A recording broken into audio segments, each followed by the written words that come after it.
Hello everybody and welcome back to Lost Planeswalker. You're here with me, Jesse, the Lost Planeswalker. Today we're off to the races with the spoilers beginning. This is the first day. We got a little preview and I want to run through those cards real quickly and see what kind of interesting things we're going to get. So starting with some interesting lands, we got the Aetherdrift Raceway and Night Market, both of these obviously from Aetherdrift. With one of our new mechanics, Start Your Engines. So Start Your Engines is an ability that says if you have no speed, start at 1. It increases once for each of your turns when an opponent lost life in a max speed of 4. So basically every time an opponent loses life during your turn, you can increase it once. Now this will take a couple turns to get up and going, but if you can get it to max speed, you're able to activate additional effects on cards. So for example, this normally just taps for a single colorless mana, but at max speed you can pay 3 and tap it to discard a card and draw a card. The higher rarity cards are obviously going to have better abilities, but this gives you an idea of what we're going to get. Then we have Night Market. Again, enters tapped, choose a color, add 1 mana to the chosen color, and you can cycle it for 3. I'm glad to see cycling back, and I think that is going to be a theme we see throughout the set. The other two lands were Amonkhet Raceway and Murgonda Raceway. So showcasing a little bit of each of the planes. Amonkhet Raceway, similarly, Start Your Engines, taps for colorless, max speed, target creature gains haste until end of turn, which that's pretty powerful. And then Murgonda Raceway, Start Your Engines, tap for a colorless, or tap to add 2 colorless mana. So if you can get it up to 4, then it basically just becomes a Temple of False Gods, and that's pretty good. Now, the homunculus that will be broadcasting and kind of the announcer for this race is Venix Verbose Host. For 1 and a blue, we have a legendary creature homunculus with Start Your Engines. You have no max hand size, and if you have max speed, if you would draw a card, draw 2 instead, which this is really good, actually. I'm very excited. I think there's a lot of blue decks that would just play it for no max hand size, but the addition of drawing additional cards is really, really powerful. And before we dive into those teams, I would want to mention what is the prize. If you haven't seen my other videos so far, the prize of the Galliper Grand Prix is the Aether Spark. This is a legendary artifact planeswalker equipment that says as long as it is attached to a creature, it can't be attacked. Basically, you can't attack it because it's technically a planeswalker. Whenever a creature deals combat damage during your turn, put that many loyalty counters on the Aether Spark. So for +1, you can attach it to a target creature and put a +1/+1 counter on that creature. -5 to draw 2 cards, and -10 to add 10 mana in any one color. Right off the bat, this kind of seems like it's going to be played in either a deck you want to cast really large spells, or some monocolor decks that suffer from ramping, where you have some big creatures you can attach these to and get through to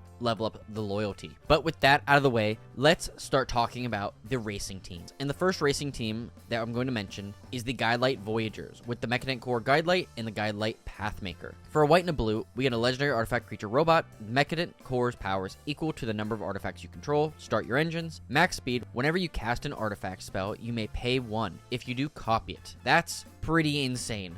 Creating token copies of any artifact you cast is really, really powerful, and this guy's only 2 mana. I could see him getting played a lot. But the Guidelight Pathmaker is 4 white and a blue artifact vehicle with vigilance. When it enters, you may search your library for an artifact card and reveal it. Put it onto the battlefield, and if its mana value is 2 or less, otherwise put it into your hand, then shuffle. Searching for any artifact is good, but being able to put it on the battlefield for free if it's 2 or less is even better. Next up, with the speed demons, we have Winter, Cursed Rider, and the Last Ride. So Winter here is being directed by Valgavoth himself in order to win this race. And the third card that we got shown off, who is unfortunately a captive of this team, is Loot the Pathfinder. So Winter Cursed Rider, blue and a black, legendary creature, human warlock with ward, pay 2 life. Artifacts you control have ward, pay 2 life, which is okay. And then Exhaust. This is the second new ability of this set, and it can be activated only once during a game. So for 2 blue and a black, exile X artifact cards from your graveyard. Each other non-artifact creature gets -X/-X until end of turn. So it's a board wipe on a commander. Now notably, you can only do this once per game, not if you recast him or anything, just once per game. So that's something to keep in mind, but I think a board wipe on a commander is pretty neat. And the Last Ride, a single black mana, legendary artifact vehicle. The Last Ride gets -X/-X, where X is your life total, and 2 and a black, pay 2 life to draw a card, crew 2, and it is a 13/13. So we've seen some of these in Magic before, but this is a very, very cool vehicle. And then we have Loot the Pathfinder, 2 black, blue, and a red, legendary creature, Beast Noble, with double strike, vigilance, and haste, and it has 3 exhaust abilities. So just like Winter there, you can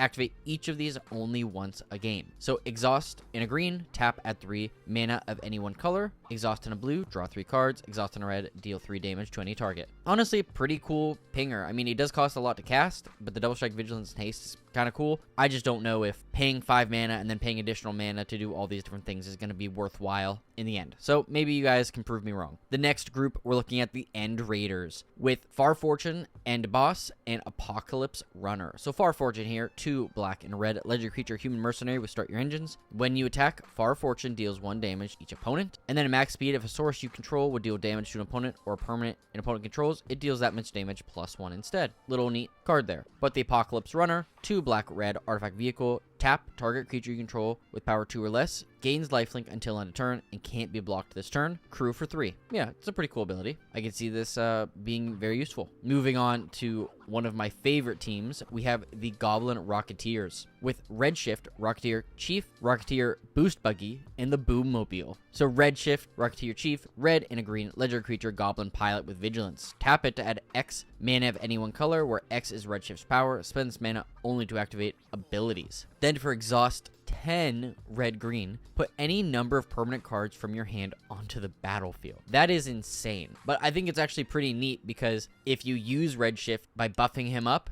you're able to then pay this ability and just dump your hand. So there might be some cool strategies where you can power him up really cheaply and then be able to just dump your hand for free. Rocketeer Boost Buggy is a red and a green. When this vehicle attacks, create a treasure token, exhaust 3. This vehicle becomes an artifact creature and put a +1/+1 counter on it and crew for 1. But then Boom Mobile, 2 red artifact vehicle. When this vehicle enters, add 4 mana of any one color. Spend this mana only to activate abilities. Exhaust for X, 2 and a red. This vehicle deals X damage to any target. Put a +1/+1 counter on this vehicle. So it seems like the goblins here are really looking at these exhaust abilities where you get a big payoff, but you can only really do it once. So there might be a turn where you can kind of combo this all off, and that would be very cool to see. Next up, we have Kadora, Heart of Elysia, Lorgan, Soul of Elysia, and then Bulwark Ox. So not only do we have vehicles, but we have mounts in this set as well. So Kadora here, 2 green, white, legendary creature, human knight. When it enters, you may search your library for a mount or vehicle, reveal it, put it in your hand, and then shuffle. And if 1 or more +1/+1 counters would be put on a creature or vehicle you control, that many +1 are put on it instead. Very cool ability, and we've seen a lot of that in these colors recently. But for a green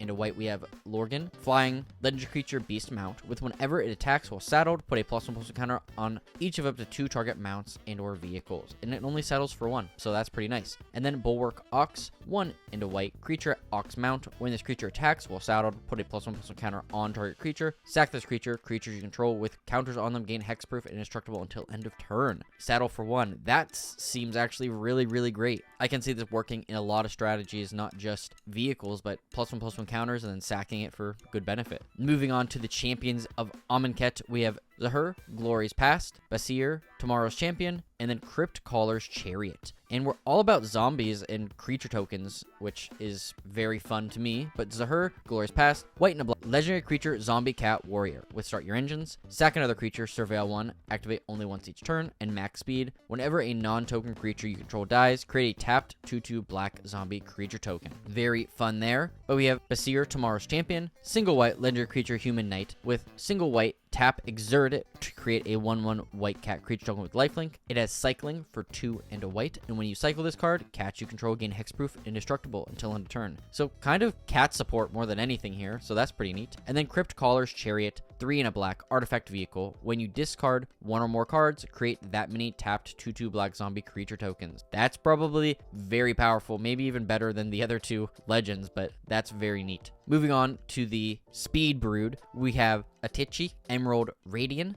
and Thunderous Velocipede. A cheek here is 3 black green legendary creature insect druid. With when this enters, create a 1/1 green insect creature token for each artifact and or creature card in your graveyard, which is pretty easy. And then whenever another insect you control dies, put a +1/+1 counter on it, and each opponent loses 1 life. Very powerful card here. I'm definitely seeing a lot of bug strategies, and this is personally my favorite team. But the Thunderous Velocipede, 1 green artifact vehicle, trample. Each other vehicle and creature you control enters with an additional +1/+1 counter on it if its mana value is 4 or less. Otherwise, it enters with 3 additional +1/+1 counters on it. So something interesting about this is we've seen a lot of cards that buff up small creatures, but this is buffing up your bigger creatures even more. So anything with mana value 4 or greater than enters with 3 additional +1/+1 counters on it, which is a very, very cool ability. And it isn't a cast trigger, it is just enters. So if you reanimate something and it's big, it just gets even bigger for free. Moving on now to the Aether Rangers, we have Sita Vanar, Masked Racer, and Rangers Aether Hive. So Sita Varma is green and a blue legendary creature human rogue with exhaust for X green blue. Put X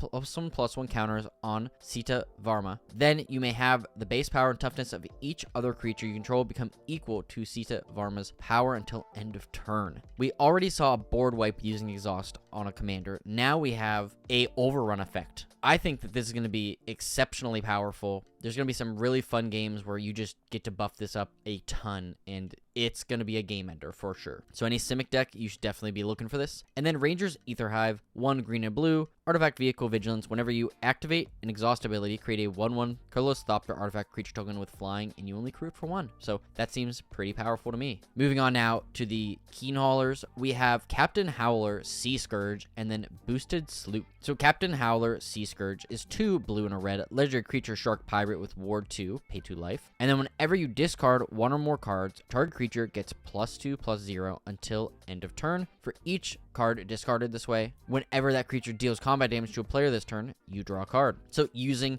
discard, you can buff up your creatures, draw into more cards. So this is pretty neat. This definitely has you playing a lot of discards to pitch whatever you don't need out of your hand, and then getting the best stuff back in it. And then Boosted Sloop, 1 blue and a red, artifact vehicle menace. Whenever you attack, draw a card, then discard a card, crew for 1. Very cool little looting effect there. But the last team, and the team that everybody is going to be trying to beat, are the Cloudspire Racing team with Chandra, Spark Hunter, Koladin, Triumph Caster, and Cloudspire Sky Cycle. So Chandra here is trying to win the Aether Spark to give to Nissa. That's why she's the Spark Hunter. And then for 3 and a red, legendary Planeswalker Chandra. At the beginning of combat on your turn, choose up to 1 target vehicle you control. Until end of turn, it becomes an artifact creature and gains haste. Very cool ability that automatically crews one of our vehicles. +2, you may sack an artifact or discard a card. If you do, draw a card. 0, create a 3/2 colorless vehicle artifact token with crew for 1. And -7, you get an emblem with whenever an artifact you control enters, this emblem deals 3 damage to any target. All 3 of those abilities are really good in this set. A couple of them are good outside of this set, so I'm very excited to see,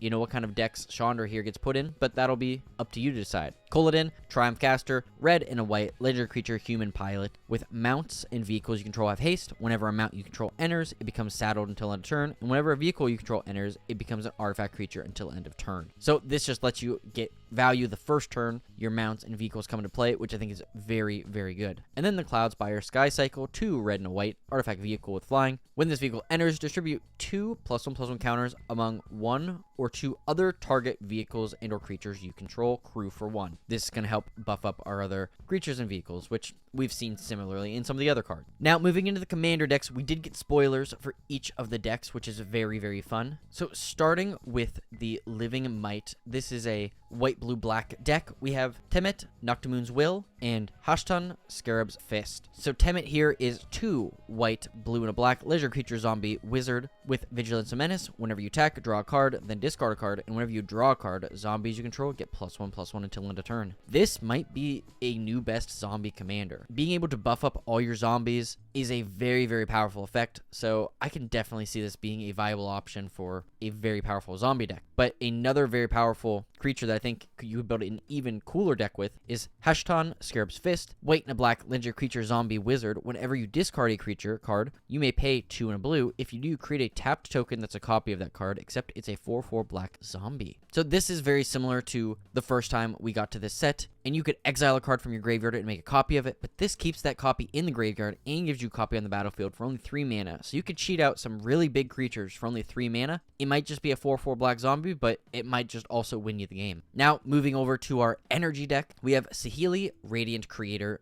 and Pianalar Chief Mechanic. So Saheeli, Radiant Creator, 1 green, blue, and a red legendary creature, Human Artificer. Whenever you cast an Artificer or artifact spell, you get an energy. At the beginning of combat on your turn, you may pay 3 energy. When you do, create a token that's a copy of target permanent you control, except it's a 5/5 artifact creature in addition to its other types, and has haste. Sack at the beginning of the next end step. Wow, that seems really good as well. Similar to Hashtan, you're getting free value off of, a cheap cost. Now you do have to sack it at the end of the turn, but that is very, very cool. And then Pianalar Chief Mechanic, green, blue, red, legendary creature, Human Artificer. Whenever one or more artifacts, creatures you control deal combat damage to a player, you get 2 energy. And at the beginning of your end step, you may pay 1 or more energy. If you do, create an XX colorless vehicle artifact token named Nalar's Aetherjet with flying and crew 2, where X is the amount of energy spent this way. Now, notably here, it doesn't seem like that's a legendary permanent. So you can create a ton of these ships that have flying, only crew for 2, and can be very big if you're playing an energy deck. You can get out of hand very quickly. So that's a very, very cool commander as well. And the last card they showed off was Lord of the Undead, which is a special guest that we'll be getting, I guess, in game stores? I'm not sure. It was very weird the way that they mentioned it. So we'll see how this card is going to get into our hands. Now, we did get a few other spoilers, but that's going to be for tomorrow's video. So what do you think of the cards we got today? Are you excited? Is this set, something you've been looking forward to or not? And, has your mind changed? Because mine has for sure. I'm very much looking forward to playing this set a ton more. And these teams and cards seem very fun, either if you want to draft them or add them to your favorite decks. So thank you so much for watching. I really hope you enjoyed this video. Comment down below, what you think and maybe what you're hoping for from this set. If you want to help me out another way, please consider leaving a like, share this video with a friend, and subscribe. And if you like the videos I make, check out my Patreon. It'd mean the world to me. So today's Scryfall card of the day is the Battle of the Bywater. The Tooks marched in with Pippin at their head. Mary now had enough sturdy hobbitry to deal with the ruffian. Thank you so much for watching, and as always, I'll see you later, Planeswalkers.